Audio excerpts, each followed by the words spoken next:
৩৬ দলের UEFA champions লিগে নিজেদের তৃতীয় ম্যাচ খেলতে আজ মাঠে নামছে ১৮টি ক্লাব। সেখানে বড় দুই ম্যাচে লেভারকুজেন পিএসজি ও আর্সেনাল অ্যাথলেটিকো মাদ্রিদ মুখোমুখি হবে। অন্য দুই ম্যাচে বার্সেলোনা অলিম্পিয়াকোস ও ভিয়ারিয়াল ম্যানচেস্টার সিটি লড়বে। শিরোপা ধরে রাখার মিশনে থাকা পিএসজি প্রথম দুই ম্যাচই জিতেছে। ঘরের মাঠে আতালান্তাকে ৪-০ গোলে উড়িয়ে দেওয়ার পর স্প্যানিশ জায়ান্ট বার্সেলোনার মাঠে ২-১ জয় পায় লুইস এনরিকের দল। তৃতীয় ম্যাচে ফরাসি জায়ান্টদের প্রতিপক্ষ বায়ার লেভারকুজেন। জার্মান ক্লাবটি কোপেনহেগেনের মাঠে ২-২ ড্র করার পর ঘরের মাঠে আইন্দোভেনের সঙ্গেও ১-১ ড্রয়ে খেলা শেষ করে। লেভারকুজেনের মাঠে ম্যাচটি শুরু হবে বাংলাদেশ সময় রাত ১টায়।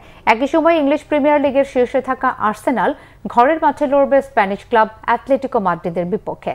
অ্যাথলেটিক বিলবাও ও অলিম্পিয়াকোস বিপক্ষে আর্সেনাল অ্যাওয়ে ম্যাচ জিতেছে ২-০ ব্যবধানে। লিভারপুলের কাছে ৩-২ হেরে আসর শুরু করা অ্যাথলেটিকো দ্বিতীয় ম্যাচে আইনট্রাক্ট ফ্রাঙ্কফুর্টের উড়িয়ে দেয় ৫-১ গোলে। দুই খেলায় ১ জয় নিয়ে মাঠে নামবে বার্সেলোনা। প্রথম ম্যাচে নিউক্যাসলের মাঠে ২-১ জয় পেয়েছিল কাতালান জায়ান্টরা।